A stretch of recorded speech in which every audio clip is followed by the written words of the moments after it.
ხუხთა ისეთი ფაქტი, რამაც შეცვალა ჩემი ცხოვრება თავიდან ბოლომდე. ხშირად შენს TikTok არხზე გამოხატავ შენს ისეთ პოზიციებს რა, ვიღაცებს რომ ამის საუბარი შეიძლება შეეშინდეს. ამაზეც გამოხატვა, რატო გადაწყვიტე? მოხდა ისე რომ მამაჩემი დაიჭირეს რა. ვიყავი 14 წლის. კადრში რომ შემოყავთ რა მამაჩემი ახლა და მეორე კადრი რო გადის და თავი რო აქ ესე გადახსნილი. მანდ მივხვდი ბიჭო რომ მეთქი ესენი ამათ შევჭამე ხა. უპატრონო ძაღლებივით ვიყავით მიგდებულები სასამართლოში. მაშინ რო თანამებრძოლები იყვნენ. ის ადამიანები ახლა ბევრი. როგორ არიან? რის გამო კრეს ხელი არ ვიცი. ვაპატიებ. პატიება ითხოვო, ბიჭო, პატიებასაც არ ითხოვენ, გაიგი, ანუ მოგესალმებით მეგობრებო, ეს გადაცემა დიდი ქვიზია, მე კი გიორგი კოკაია ვარ. დღეს საინტერესო გადაცემა გამომივა, დარწმუნებული ვარ, იმიტომ რომ ყავს სტუმრად ჩემი მეგობარი, სპორტული კომენტატორი, უკვე მსოფლიო ჩემპიონატის კომენტატორი ნიკოლოზ გაბელია. როგორ ბრძანდები? თავად როგორ ხარ? მეც კარგად და ვფიქრობ საინტერესო ინტერვიუ გამოგვიყვება. პირველ რიგში მადლობა იმისთვის, რომ თქვენთან ვარ სტუმრად. მადლობა, რომ დაწყების დღიდან გიყურებ, როგორ ვითარდები მაგასაც უყურებ და წარმატებები და გისურვო, რომ ესე კარგ რაღაცას აკეთებ. დარწმუნებული ვარ და ღრმად მწამს, რომ უფრო და უფრო გაიზრდება ეს გადაცემაც და შენც. დიდი მადლობა. მე რაღაცები მაინტერესებს, მაგრამ არ შემიძლია რომ ფეხბურთით არ დავიწყო. ეგრე მაგით ვიწყებთ თქვენ ნახევარი. საფრანგეთზე რას ფიქრობ პირველ რიგში? საფრანგეთზე იმას ვფიქრობ, რომ ძალიან ესეთი შემთხვევები ყოფილა, ძალიან ხშირად ყოფილა რა, რომ აი მაგალითად ჩასულა ნაკრები კონკრეტული რაღაც ნაკრები მსოფლიო ჩემპიონატზე, უთქვამთ რომ ეს უეჭველი ჩემპიონი გახდება და ვერ გამხდარა. ძირითადად ასე ხდებოდა ხოლმე რაღაც გარკვეული სხვადასხვა ჩემპიონატები რომ ავიღოთ ახლა მაგალითად იყო შემთხვევა რომ ესპანეთი ჩავიდა 2010-ში და უპირობო ფავორიტი იყო და მოიგო კიდევაც 2014-ში გერმანიაც ეგრე იყო რომ უპირობო ფავორიტი იყო და მოიგო კიდევაც მაგრამ მოიგო ნუ საფრანგეთის 18-ში რა დანარჩენზე აი ესე ვერ იტყვი რა რა თქმა უნდა ვიღაცები იყვნენ სადღაც მაგრამ ესე რაც მახსენდება საფრანგეთს დაემართა ის რომ მათ არ ყავთ ნახევარდაცვა კი ბატონო. ეხლა მოდი თქვათ რა, ძალიან კარგი ფეხბურთელია რაბიო, უკეთესი, მაგრამ არც ისეთი ლეგენდა ხო, როგორიც აი ხმა მაგალითად ზიდანი რო ყავდათ რა, საფრანგეთს და პლეიმეიკერი, ეგეთი არ ყავთ რა, ზიდანის დონის კი არა, რაღაც 10 თავი დაბალი ფეხბურთელიც არ ყავს.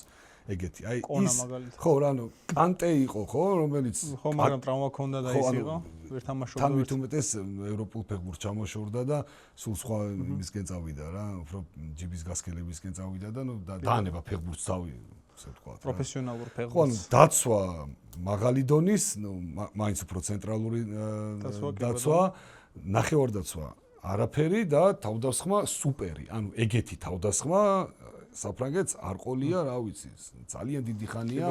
იმ პერიოდშიც კი, როცა ანრი და ტრეზეგე იყვნენ იქ თავდასხმის ხაჭი. მაშინაც არ ყოლია ესეთი საოცარი თავდასხმა. აი სწორედ ეს არის ალბათ ის უდიდესი ეგო, რა ეგოც ჰქონდათ საფრანგეთის ნაკრებს, რაც ვერ დაძლიეს ჩემპიონატის მანძილზე და რთული იყო დაცვიდან თავდასხმამდე ისე მისულიყო ბურთი, რომ მოკლე პასები გასულიყო, იმიტომ რომ ნახევარდაცვა ვერ შეგვდა ისე როგორც საჭირო იყო რა. თან მე რაბიოც შეიცვალა. რაბიოც. ნახე სპორტული კომენტატორი ხარ? კალათბურთი მიყავდა. მე რო გაიგე რომ მსოფლიო ჩემპიონატ კომენტატორისთვის ყველაზე დიდი ამბავი ახლა მსოფლიო ჩემპიონატის საყვარელი არ არსებობს. აი როგორი შეგრძნება იყო? აუ ცოტა შემეშინდა თავ. ცოტა კი არა, მაგრამ შემეშინდა, მეთქი ვაი და ვერ ვქნა ისე როგორც საჭიროა. ფიქრობდი ბევრ რაღაცაზე რომ რა სტილი გამეკეთებია, როგორ წამეყვანა, ძალიან მარტივია ჩემთვის ავდგე და ესე რაღაც დაშტამპულად წავიყვანო რაღაც კონკრეტული თამაში. მიიღო ბურთი იმან, გადააწოდა ამას, დარტყმა გოლი.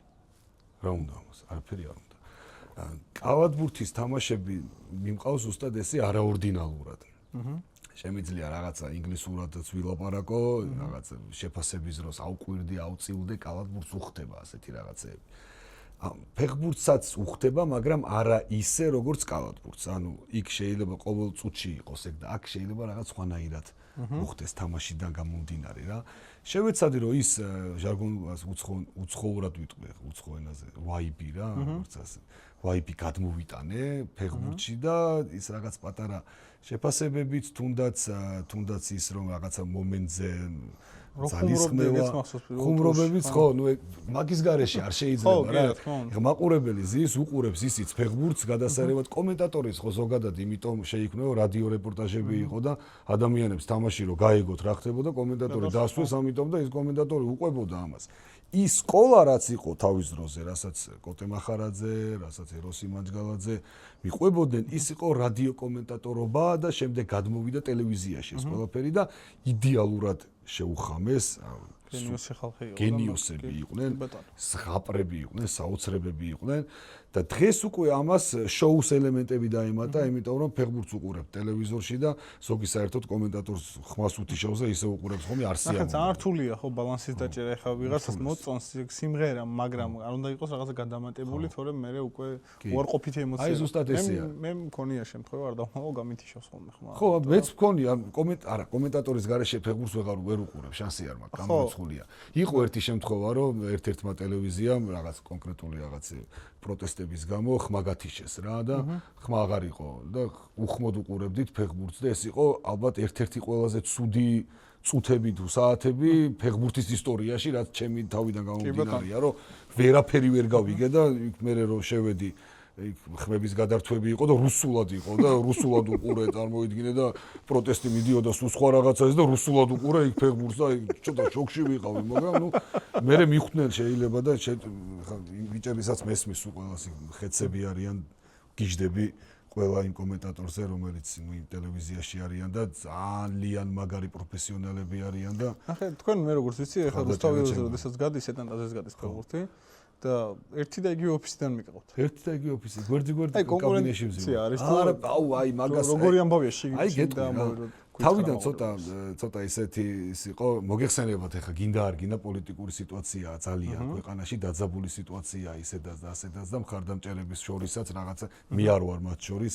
მე საერთოდ არ ვერჩი არავის მხარდამჭერებს, მე შეიძლება პოლიტიკოსებზე მქონდეს რაღაც აგრესია, მაგრამ არავითარ შემთხვევაში მხარდამჭერებს. ხედავთ სოციალურ ქსელში. და ხო, ეს იქ რომ მივედი, ცოტა მაინც ის მქონდა რა, რომ აი და მეთქი, აბა როგორი გამარჯვებაც იქნება, ის იმაზე ორჯერ მეტი გამარჯვება იქნება ჩემგან, მეთქი და მივიღე.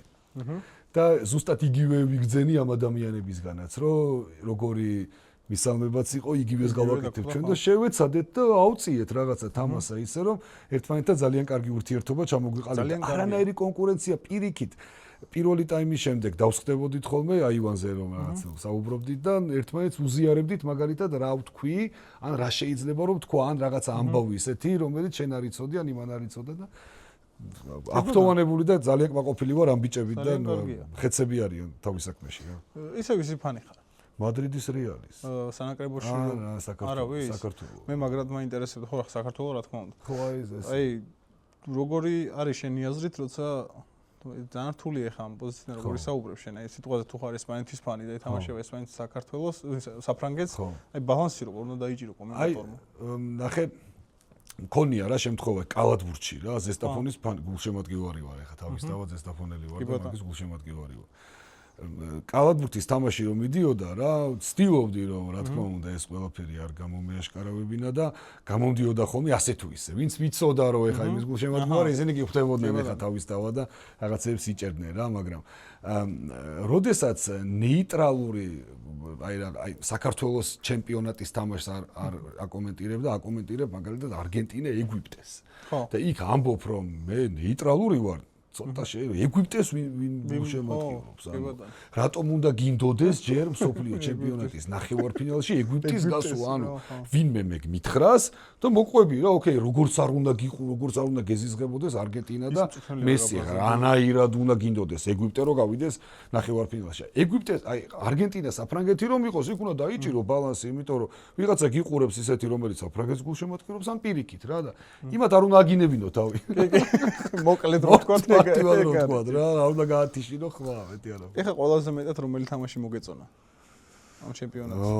ბევრი იყო ასეთი რა. ძალიან ალბათ არგენტინა, ეგვიპტე იყო. არგენტინა, ეგვიპტე.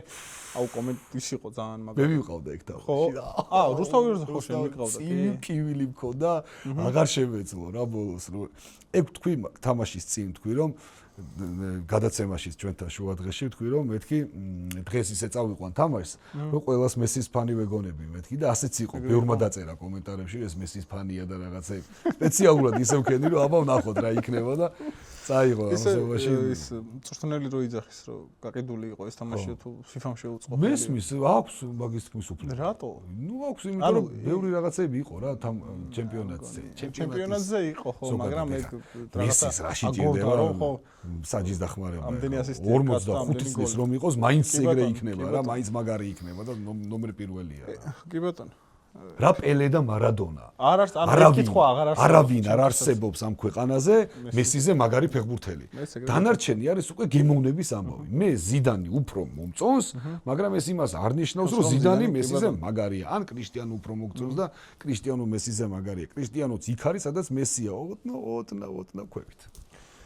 ეხლა ცოტა ისეთი კითხვა მინდა რომ დაგისვა კომენტატორებთან კარგად ისაუბრე შენ კოლეგებზე და აი დღესდღეობით რა ყველაზე მაგარი კომენტატორი ვინ არის საქართველოში? საქართველოში ყველაზე მაგარი კომენტატორი არის ჩემი თავი რო გავწიო გვერდზე. უბრალოდ რა თქმა უნდა. ჩემი პარტნიორი კახი ხუციშვილი, რომელიც ჩემთან ერთად არის და მიყავს თამაშები და ნოდარ სიმსივე, რომელიც გაგაღვიძებს ყოველთვის, ანუ მე ამ ბიჭს ვიცნობ თეატრალური უნივერსიტეტიდან და იქ ჯერ ფრთოვანებული ვიყავი მისი ნიჭით. ძალიან კარგი ადამიანია ჯერ და ადამიანობით. შემდეგ მოხდა ისე რომ პირველ არხზე 2013 წელს დაიწყო კომენტატორი ასეთი პროექტი, სადაც მიმაღებინეს მონაწილეობა, მიდიო და მივედი რა. მივედი და უამრავი ადამიანი იყო და გავედი საკმაოდ შორს გავედი და საბოლოო ჯამში ისე მოხდა რომ 4-ში მოვხვდი. 4-ში ვიყავით საკმაოდ კარგი ადამიანები, იყვნენ კარგი ადამიანები, მე რა იმათმა შეაფასონ. იყო ნოდარი სიმსივე, ლევანი ჩხაიძე, მე და ედო მელოიანი. მე და ნოდარი შევხვდით ნახევარფინალში ერთმანეთს რა და მაჯობა. აჯობა იმენა ხო იცი როგორც არის.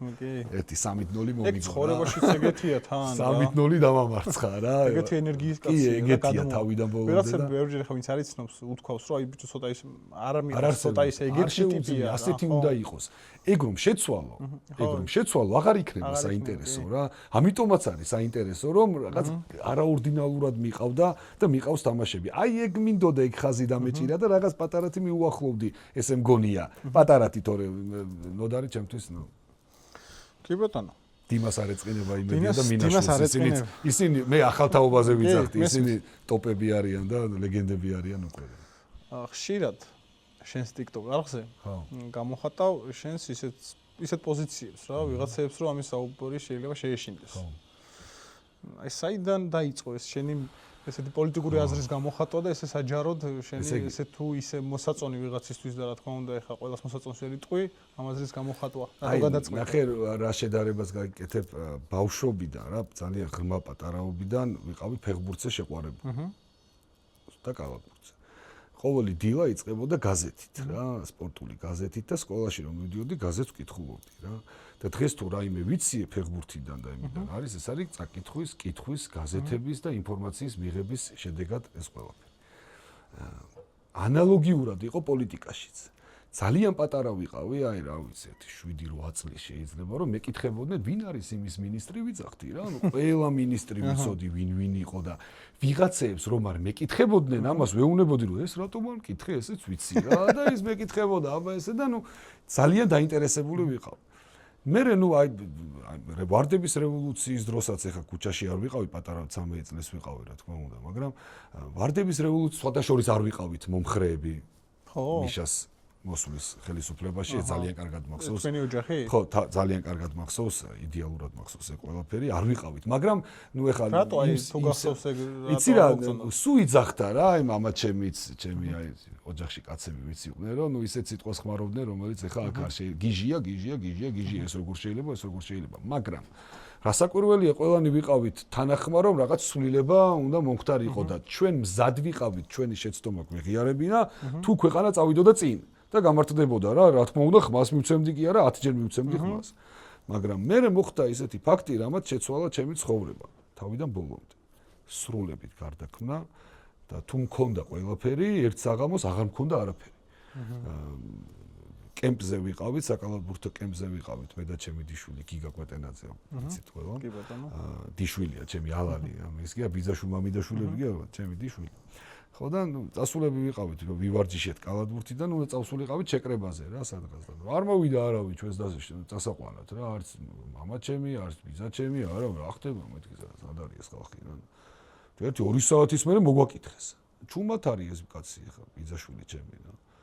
რა ხდება, ნუ საბოლოო ჯამში მოხდა ისე, რომ მამა ჩემი დაიჭირეს რა. ვიყავი 14 წლის. 14-15 წლის რა. ჩვენს დაჭერას მაშინ ისეთი ამბავი იყო, რომ ყოველ მეორეს იჭერდა, მაგრამ ძალიან გაპიარდა ეს ამბავი და კურიერი თუ რა, ქრონიკა თუ რაც იყო თუ როგორც იყო მოამბე, ყველაფერი იწყებოდა ამით. რომ ეს ასე და პირველი ფერადი ფარული ჩანაწერი იყო მაშინ საქართველოში პირველად მოხდა ფერადი აუდიო ჩანაწერის ეს რომ ეს რაღაც ისი ასე და მე მახსოვს რა იცი კადრში რომ შემოყავთ რა მამა ჩემი ახლა და მეორე კადრი რო გადის და თავი რო აქ ესე გადახსნილი 15 წლის ხარ ამ მანდ მივხვდი ბიჭო რომ მეთქი ესენი ამათ შევჭამე ხას უყველას და მაქედან დამიწყო ან მაგის გარდა მახსოვს როგორი უპატრონო ძაღლებივით ვიყავით მიგდებულები სასამართლოში დღეს რა სასამართლო შენობაც არის აქ ეს იყო მაშინ რემონტდებოდა ხის კიბეები ადიოდა იქიდან თუ ჩამოვარდებოდი მოკვდებოდი აუცილებლად და ვიღაცები ჩამოვარდნენ და მოიტეხეს ფეხი ხელი რა ვიცი იქ უნდა ასულიყო მოხუციც ბავშვიც დიდიც და ეხლა რომ მიდიხარ და რომ სახელები რო გამოდის და ეს მე 14 დარბაზში ეს არის და მე 16-ში ესე არის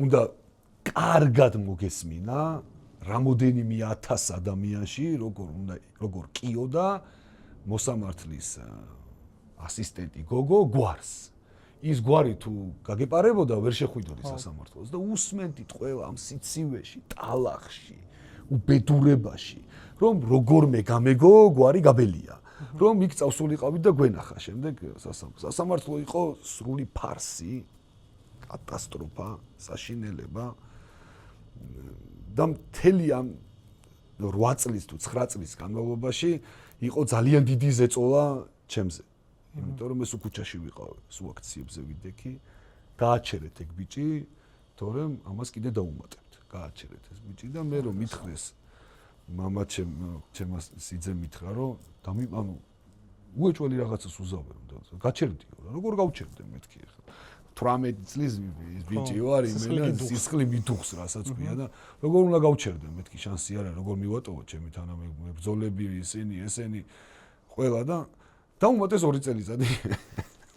ეს გებიცები და სასამართლო იყო ნუ იქიდანაც მითხრა ნუ კარგად მოიქეციო.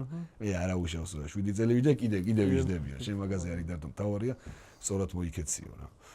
აი მაქედან დაიწყო ჩემი აგრესია, იმიტომ რომ ბიჭო თან რაღაცა რა ქონდა იცი ამას? ყოველი პარლამენტის ხდომაზე თუ ამაზე გამოდიოდა იტყოდა ხოლმე რა. ეხლა რო დგანან იქ და ჩემი შვილებზე რო ლაპარაკობენ და რაღაცა ზუსტად ძალიან გული მწყდება ხოლმე რა და აი სულ მინდა რომ აი პატიმარზე არ ვილაპარაკოთ, სუდი არ შეიძლება არ არის სწორი, იმიტომ რომ აი ალეკო ელისაშვილი რომ დაიჭირეს ახლა და სასამართლოს შემდეგ მისი ბიჭის რომ ნახე კადრი რომ ცოტა წრემლი წამოუვიდა რა, ჯო ვიგძენი რა რომ მეთქი აი ხო გამახსენდა რა და ცოტა გული დამეწვა რა, ეხლა რა აქვს მნიშვნელობა მამამ ჩაიდინა დანაშაული თუ არ ჩაიდინა. არ აქვს ამას მნიშვნელობა. მე იმ შვილის გადმოსახედით ვიგძენი რა, ის ტკივილი რა ტკივილიც მე მქონდა მაშინ და იმან ძალიან დიდი გავლენა იქონია ჩემს ფსიქოლოგიაზე, ჩემს აღზრდაზე, ჩემს მოძრაობაზე, ჩემს ცხოვრებაზე და ჩემს სწავლა განათლებაზე თუნდაც რა რაღაცა რო გქონდა დაგეგმილი, სულ სხვა რაღაცა მოხდა. სულ სხვა რაღაც მოხდა. მე არასდროს ვაპატიებ ამათ იმას, რომ მამა ჩემს ერთი ცრემლი არ განმოვარდნია ცხოვრებაში, არიცის მაგაცმა ტირილი რა, ეს ეგეთი ტიპია, ეგეთი კაცია რა. მე არ მინახავს რა ვიცი. რომ გამოვიდა ციხიდან. პირველი მე შევეფეთე. ჩავიხუტე ეგრევე რა. იქ ისე იდგა. პატარაც არ არის რა, ეხლა 80 წლის არის უკვე თითქოს რა. ცოტა ისე ხნედარი რა და სახლში რომ შევედით და ესე რომ შევდგით ფეხი პირველი ეს შვილები ესე დაგვიჭირა, მაგრა ჩაგვეხუტა და ცხარეცრემლი ტიროდა რა და ეგ იყო ალბათ ყველაზე დიდი გამოხატვა, რამდენი ხანი ოცნებობდი ამაზეო რა, ამას იცახდა და ბიჭო აი ჩვენც ეს ვიდექით შვილები და ხო რა თქმა უნდა ურთულესი და აი მაგას არ ვაპატიებ იმათ არასდროს რა. ვაპატიებ. პატიება ითხოვონ, ბიჭო, პატიებასაც არ ითხოვენ, გაიგი, ანუ მაპატიე გვითხრან და ვინც არ აპატიოს იმ ნიკას დედავატირე მე რა. არ მიცხოვრი ეგრე რომ ვიღაცამ პატიება მთხოვოს და იმას ზურგი შევაქციო ან ხელი ვკრა. არ ვცხოვრობ, არ შეუძლია ჩემ გულს ეგ, მაგრამ პატიებასაც არ ითხოვენ, მართლები ვიყავითო მეუნებიან და ამიტომ კარგად სადაც არიან იქ იყვნენ რა. მაგიტო ხარ ესეთი ესე გამოხატავ ხო აი ზუსტად რა. და შენ Facebook არხსეს კი ბატონო. ხშირად ვიღებ იმ ინფორმაციას, რასაც სოციალურ ქსელში სკროლის დროს ვეღებულ. მადლობა. ნახე აქციებზე დავდიოდი ადრეო რა. მაშინ რო თანამებრძოლები იყვნენ. ის ადამიანები ახლა ბევრი. როგორ არიან? ოპოზიციაში არიან, შენთან ერთად არიან თუ? აი მაგ ხალხს. და როგორ დამოკიდებულება გაქვთ ერთმანეთთან? რის გამო კრეს ხელი არ ვიცი. მაგ ადამიანებზე მაგ კონკრეტულად საუბარი. ხო, იმიტომ რომ ერთად ახლა ომობდით. კი 7 ნოემბერი ერთად გამოვიარეთ ბევრმა. 7 ნოემბერს. დღემდე ვიყავი ტელევიზორში მახსოვს რა ხდებოდა და ახლა არქივიდან. 7 ნოემბერი გამოვიარეთ ისე რომ თეატრალურიდან რამოდენიმე ადამიანმა ერთად ჩამოვიყვანეთ უამრავი სტუდენტი თუ ლექტორი. 5-6 კაცმა. ანუ იმას კი არა აუბრუნდით მე უკან ისევე. ეს გაზი რომ როგორ იყო, გაზს რო უშვებენ, იქ ეს რო გააკეთოსო რა, ეგრევე თვალები გეწვის, ცხვირი გეწვის, ყველა ყურები აბსოლუტურად, ყველაფერი ძირს ვარდები რა. ეს ყველაფერი წარმოედგინეს შემოაგდეს თეატრალურში რამოდენიმე ცრემსადენი გაზი რა. ის ხო ჩაკეტილია რა და გაუცელდა უცებ მთელს ინსტიტუტში აბსოლუტურად. რო აუბრუნდით ხალხს რომ გაეგო რომ ჩვენ მათ დასახმარებლად ავედით და გამოყვანას ვცდილობდით, სასტვენები ჰქონდა ატანელი და ესე უბერავდით რა და ამას ჩასუნთქვა, ამოსუნთქვის დროს ვიტანჯებოდით, მაგრამ გავაკეთეთ. დღეს სამწუხაროდ ეს ხალხი მეორე მხარეს დგას და იცი რა, მე პირიქით სადაც უნდა იქიდგნენ და თუ სწორად მიაჩნიათ რომ სამშობლოს კეთილდღეობისთვის ეგ საჭიროა, მათ თუ ეგრე მიაჩნიათ და იყვნენ და იბრძოლონ ბოლომდე კაცო. პრობლემა არ მაქვს. მე უბრალოდ ვიცი და ვხვდები რომ ეს არ არის სწორი გზა. ეს არ არის ის გზა, რომელიც ჩემ სამშობლოს კეთილდღეობისკენ მიიყვანს. აგერ გვარამიამ რამოდენიმე დღის წინ დაამტკიცა ჩვენი ნათქვამი, რომ ტრილიონობით დოლარი წავაო უკრაინაში რის ფასად, რის ფასად მიდის ეგ ტრილიონი დოლარი მითხარი უკრაინაში ადამიანების სიცოცხლის ფასად იგივე უნდოდა ჩემ ქვეყანაშიც გაკეთებული იყო. აი ამას რომ ვუყურებ, აქედან გამომდინარე ხვდები რომ ჩემი პოზიცია და ჩვენი პოზიცია, ვინც რეალურად ამ მხარეს ვდგავართ, ეს მხარე არ მიყვარს, მაგრამ ესეა. მართალია და მართებულია. ამ ხალხთან მე მქონდა ძალიან ბევრი კარგი წელი გატარებული. და ბედურება ის არის რომ არც ერთ მათგანთან არ მქონია არასდროს ცუდი დამოკიდებულება. არც ერთი მათგანისთვის არ გამიკეთებია არასდროს ცუდი. კეთილი საქმის გარდა მე მათი მართ ურთიერთობაში არაფერი გამიკეთებია. ყოველთვის სიყვარულს ვაძლევდი და უფრო მეტ სიყვარულს ვღებულობდი თქო მოგატყუებ. მე უფრო მეტ სიყვარულს გავცემდი. თურმე ასე იყო და ასე ჩანდა. მაგრამ დღეს ადგნენ და უცებ ესე. ის კი არა რომ გაბელ, მოდი, აბა შენ იქით ხარ, მიაკეთ ვარ. ეხლა მყავს მაკაცები რამოდენიმე, რომელიც იქით ხარეს დგას აქციებზე იდგნენ, მაგრამ ერთი დღე არ გვისაუბრია ერთმანეთთან ამაზე, იმიტომ რომ ჩვენი ძმობა უფრო ტკბილი და უფრო მაგარია. იყო და არის ეგეთი კაცი რა, ეხლა არ დავასახელებ სახელ და გვარს და ყველა მიცით გონი ვიზეთ საუბრობ, ჩემი ძმა არის ენაცვალო, ჩემი თავი და მთელი ცხოვრება მის გვერდით ვიდგები და ისიც ჩემს გვერდით იდგება, მაგრამ სამწუხაროდ ვიღაცაებმა ვერ გაუძლეს ცდუნებას და ისეთი ბიჭებზე არ მაქვს მარტო საუბარი, უფრო მეტი გოგოა აქეთ. უფრო მეტი გოგოა და ისეთი ადამიანები დგანან გვერდ, რომლებიც რამოდენიმე წლის წინ ერთმანეთს ვერ იტანდნენ კი არა, ისეთებს ლაპარაკობდნენ ერთმანეთზე გვერდ, რომ დგანან და ერთმანეთს უღიმიან, ხვდები რომ იქ ჩემი ადგილი არ ყოფილა. გაიგე? არ შეიძლება მაგათთან დგომა, კონკრეტულად ვიღაცებზე კი არ მაქვს, ყველაზე კი არ მაქვს საუბარი. კონკრეტულ ვიღაცებზე. ხვდები რომ ისინი ხვალდაზე, ხო იქ რომ დავდგე, აი დღეს გადავწყვიტე რომ მორჩა თქვენს გვერდით ვდგავარ. მივალ გამიღიმებენ, წავლენ და ცუცი ლაპარაკებენ მე. ამ ჭირდება კარგად განდებოდი განსხვავებულად ჩემთან. პოლარიზაციაზე საუბრობ ხშირად. აი, რა მოაგვარებს ამ პრობლემას შენი აზრით? უნდა მოგვარდეს ყველა ვარიანტში. და რითი ხედავ, რა საშუალებას ხედავ, დრო ყველაფრის მკურნალია რა. კი ბატონო, გეთანხმები. გზავრებს აქვს გენიალური სიმღერა საქართველოს, ხო, ესეც გაივლისო რა. ყველაფერი გაივლის თავისითო რა და მართლა ეგრეა. 90-იანები გამოვიარეთ, ერთმანეთი მხოცეთ, ერთმანეთი ვჭამეთ, სამოქალაქო ომი გადავიარეთ, ქვეყანა ტერიტორიები დაკარგა, მაგრამ დროთა განმავლობაში მაინც ადამიანებმა ერთმანეთის აზრის მოსმენა ვისწავლეთ და ეს ყველაფერი დასრულდა. ხო, მაგრამ ანალოგიურად იქნება. ეხლა ვერ ხედავ ერთმანეთის აზრის მოსმენა ვისწავლეთ. ახლა ეგრე არ არის, მაგრამ მოვადრო. ძალიან საშინელი სანახავია, ეხლა მე ყოველთვის საუბრობ, რომ კარგია რა, ანუ განსხვავებულად თუ ფიქრობ და თუ საუბრობ, ეგ არის ძალიან მაგარი რაღაც, იმიტომ რომ თუ მე შენ აზრზე ვერ გადმომიყვანან პირიქით მე, რაღაცას მაინც მივიღებ. აი, ნაციონალური მოძრაობის პერიოდში რა, მე ხო ოპოზიციაში ვიყავი. ეს ხალხი ვიღაცები იყვნენ, ვინც იქ იყვნენ რა, ნაციონალურ მოძრაობაში იყვნენ, ან მხარდამჭერები იყვნენ. არც ერთხელ მეგობარი ერქვა თუ შინაური ერქვა თუ ახლობელი ერქვა, არც ერთხელ არ მოვსულია კონფლიქტი იმასთან მიმართებაში, რომ შენ ხარ გამომდინარე. კი ბატონო. ეგას სწორი და ჯანსაღი მე მამა მყავდა პატიმარი მაშინ და დედაჩემი აკეთებდა, რავი, შეუძლებელს, წარმოუდგენელ რაღაცებს აკეთებდა იმისთვის, რომ მე რაღაცა ცხოვრება მენახა რა. და აქედან გამომდინარე, წარმოიდგინე თვეში ერთხელ მივდიოდი და მე ისიც აგვიგრძალეს ბიჭო, რომ ტელეფონით ელაპარაკებოდი პატიმარს რა, იქ მივდიოდი, შუშა იყო აფარებული და აღარ ბოლო 3 წელი აღარ მინახავს მამაჩემი, იმიტომ რომ ეგრე სახლიდანაც ველაპარაკენი, მეთქი რა უბედურებაა ეს ხო რა. ამ ხალხთან არ მქონია ბიჭო არაზროს პრობლემა და თვითონ რატო გაუჩნდათ ეგ პრობლემა ჩემს მიმართ უკვე აი მანდაც მივხვდი რა, რომ მაინც ალბათ ცოტას ნანობენ დარწმუნებული ვარ, ცოტას მაინც, ვიღაცა მაინც ხო ნანობს რა. კონკრეტულად ჩემს მიმართ ვლაპარაკობ რა. ჩემს მიმართ ვლაპარაკობ რა, რომლებმაც ნუ აი ესე ადგენენ და კატასტროფა ხდებოდა ჩემს Facebook გვერდზე.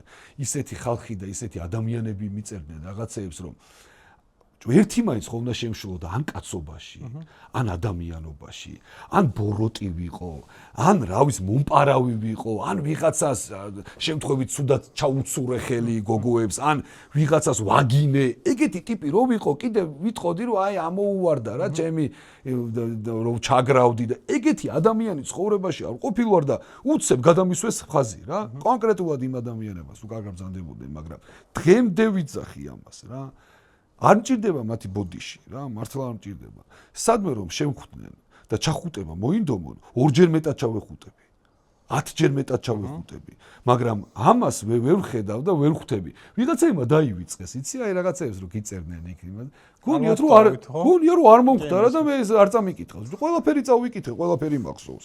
ყველაფერს ხედავ, ყველაფერს ვამჩნევ, ხო იცი? მე რას ვხვდები? აი ვერ ხვდები რა. შენს ხა აი ვიდეოს შენი ვიდეო როცა განთავსდება სადმე აი რომელიმე ტელეარხზე თუნდაც და აი შენი ძველი მეგობარი ხარ რასაც საუბრობ ან ძალიან შინაურით აი კომენტარს რო წერს ხოლმე აი რაღაც წარმოუდგენელია მე მაგ დროს რა კითხვა მიჩნდება და სულ მაგას ვამბობ რა აი თუ რამე არ მოგწონს ჩემი ტელეფონის ნომერი ხო გიწევ ძალიან მარტივია ვიცი სად ცხოვრობ ძალიან მარტივია აი მოდი ან დამირეკე და მითხარე ანუ ეს კომენტარს რო წერ მე რას ვფიქრობ ხოლმე იცი ბიჭო მე ხوار სკრინავენ და ვინმე სხვა როგდავენ თქო მაგასაც ვფიქრობ ხო მაგრამ რა არ ვიცი საშინელი ისეთ საშინელებაა და ასეთ საშინელებაა კი ნამდვილად ასეა მე ყოველთვის ვცდილობ ხო გეუბნები რომ ადამიანებთან მქონდეს ადამიანური ურთიერთობები და ეს პოლარიზაცია რასაც შეიძლება ამით უნდა დაუძლიოთ რომ ერთმანეთს უთხრათ რომ არაუშავს რა აბა დაუწყოთ ეხლა დავიწყოთ და რაღაცა ერთად დავაშენოთ ეს ქვეყანა რა და ცალ-ცალკე ქვეყანას ვერ ავაშენებ ჩანსი არ არის შენ იქით იდგე და დანოსები წერო შენს ქვეყანაზე აი სულ მომყავს რა იცი მაგალითად მიშა და ეხლა მაგის თავრობა ხო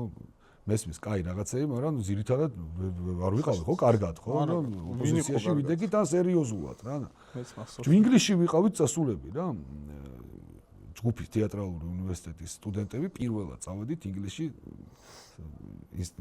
სპექტაკლით იქ ერთი კაცი შეხვდა რა და პირადი საუბარი მქონდა მე და ერთი ადამიანი იყო ჩემს გვერდით შეიძლება და იმან თქვა რომ მე ვიციო რომ თქვენს ქვეყანაშიო პრეზიდენტიო ყავთო მიშაო სააკაშვილიო და ძალიან მაგარი კაციაო და მაგრად იმოშვებაო ჩემ თავს არ მივეცი იმის უფლება რომ მე თქვა რომ არ არის აი კაცი პირიქით აბა რა მეთქი აბა რა ჯიგარი ხარ, კაი კაცია, მაგარი პრეზიდენტი ყავს, ძალიან კარგია მეთქი რა.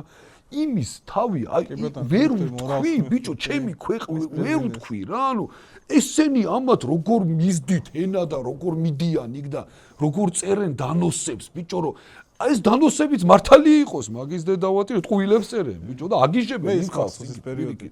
ევროკავშირის ვიზის ამბავი რო იყო არ მიცეთო ეგ მას არ მიცეთო ხო იძახდნენ იმიტომ რომ ხალხი გავბრაზდებოდით ვითომ აქ ეხლა ვიზის გამო აბა დავღუპავ ჩემ ქვეყანას ეხლა მეტი საქმე არ მაქვს რა საერთოდ დავდივარ სვანეთი არ მაქვს მოვლილი და თუშეთი და ამინდა იმაში კაცო იქაც წავალთ ნუ გეშინე ყველაფერი კარგად იქნება მე მახსოვს მე როგორ ზეიმი იყო ჩვენთან რა აბა ესენი არ ზეიმობდნენ არა ამათ არ უხარობდა ჩვენი დამსახურება არისო იძახიან მე ხო იცი ეს ვიზო რომ მოვიღოთ ჩვენ მქონით მე ეგრე ხო გეუბნები ეგრე ხმა არ ვიცი რაღაცები და შენ ვიდეო ხო იძახდნენ ჩვენ ავართო კაცო ჩვენ გავაკეთეთო ყველაფერიო და ეხლა რუსები შემოდიან რო იძახიან ეხ ტურისტები არავის არ სიამოვნებს ეხლა ბევრი რუსი რა ტურისტია რა ეხლა კარგი ტურისტია ცუდი ტურისტი ცუდია რა ჯო ვინ გახსნა ეს ვიზო მიმოსვლა იცი ვინ გახსნა სააკაშვილმა გახსნა სპეციალურად და რო ესენი ეძახა მერე ანუ იმის მერე რა ხო იცოდა რომ გადაბარება ხდებოდა და მაგ დროს გახსნა აბა მაგ დროს გახსნა 2013-ში გახსნა რა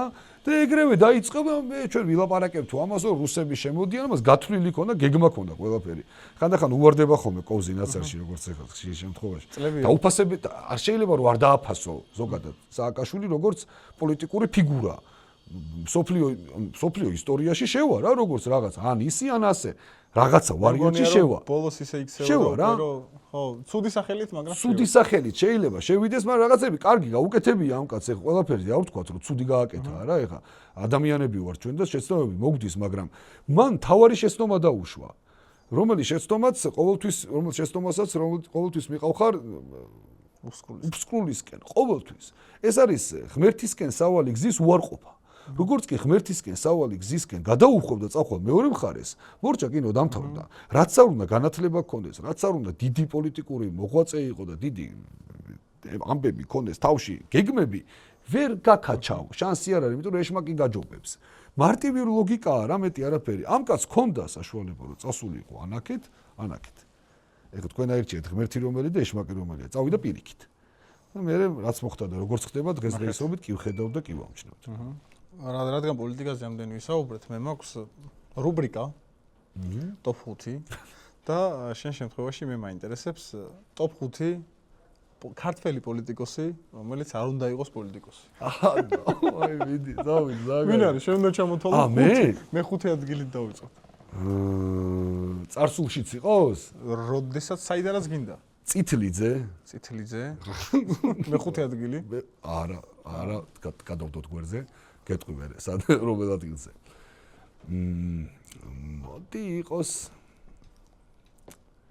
ვინ დავაკეთოთ პირველზე? ვაშაძე? პირველ ადგილზე? არა, მე-5. გიორგი ვაშაძე ეს რომელია? მე-5.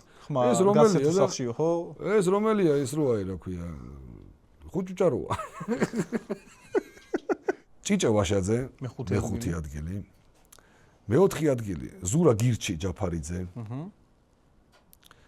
მესამე ადგილი ძველს ვიტყვი რა თია თუთბერიძე ძალიან მადლობა ღმერთს აი ესე გადაუხადე რომ არ იცით მართლა აი ესე აი მადლობა ღმერთს რომ არ ვიცით და არ გვახსენდეთ მეორე ადგილი ხო მეორეზე ვართ პირველზე წითლიძეა უეჭველი მეორე ადგილი გუბაზიჩი პატარა გუბაზი აუ გუბაზიჩი ხო უეჭველი ანუ აი ჯერ ბიჭო როგორ არ შერცხვათ მაგათ რომ აი ნაციონალური მოძრაობის რიგებში არის როგორ არ წვენიათ ბიჭო აი რანაირად ქნეს ეგ ჯერ უნიჭო ბიჭი არ ჩანს რა ესე კაცო ეხა იქ უნიჭო კი არ არის არ ჯაფარიძე და არც ნიჭერები არიან ძალიან მაგრამ ნუ როგორ გამოიყენებ მაგნიშს ეგ არის საქმე აი როგორ და რანაირად სად მიხვდა რომ თურმე მიშა მართალი ყოფილა სადღაც ხო მიხვდა გუბაზა რა აი დაჯდა და მართალი ყოფილა მიშა და შვილი შეტენა ნაციონალურ მოძრაობაში აი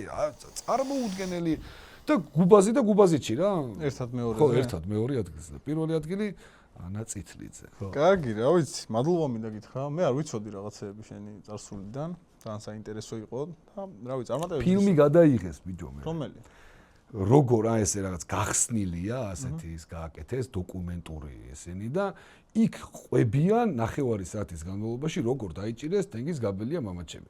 ყვება დათაახალაია, ყვება ბაჩოახალაია, ყვება ვიღაცეები იქით აქედან. საოცრება ის არის რომ იქ რომ მივიდნენ ფული არ დახვდათ რა, ეს ფულის თემა იყო რაღაცა და იცი რა მე არ მაქვს უფლება რომ მოვყვე მამაჩემისგან თუ რა წამება გამოიარა იქ, თორემ ყველაფერი მოყოლილი აქვს ჩემთვის. მე მამაჩემი კაცი იყო, არის და იქნება. რომ უთხრეს მისთან მიქონდა ფული დაწერეო. მისთან მიქონდა ფული დაწერეო რა. ამან დაუწერო კი ბატონო. ვისთანო და დაწერა მიხეილ სააკაშვილთანო. მე რაც მოვიდო და კი ალბათ მიხვდებოდი, მაგრამ დათახალაია აწარმოებდა პირადად. მაშინ დაკითხვებს ესე რო ვთქვა და ის თავის გატეხვები და ესენი მე მთელი ამბები იყო. რამაც ნუ ჩემის როგორც გითხარი იქონიაზე გავლენა. აი კაცი ხარ და წარმატებებს მადლობა შენ და წარმატებები რა, ძალიან კარგი სტუდია გაქვთ, მიხარია რომ აქ მოვედი და ახალი სეზონიდან ახალი სტუდია გვექნება და ვფიქრობ ბევრი გვაქვს სასაუბრო აქ. აქედან გამომდინარე ახალ სეზონში აუცილებლად მოგიწვევთ. კი ბატონო. დროებით. დროებით.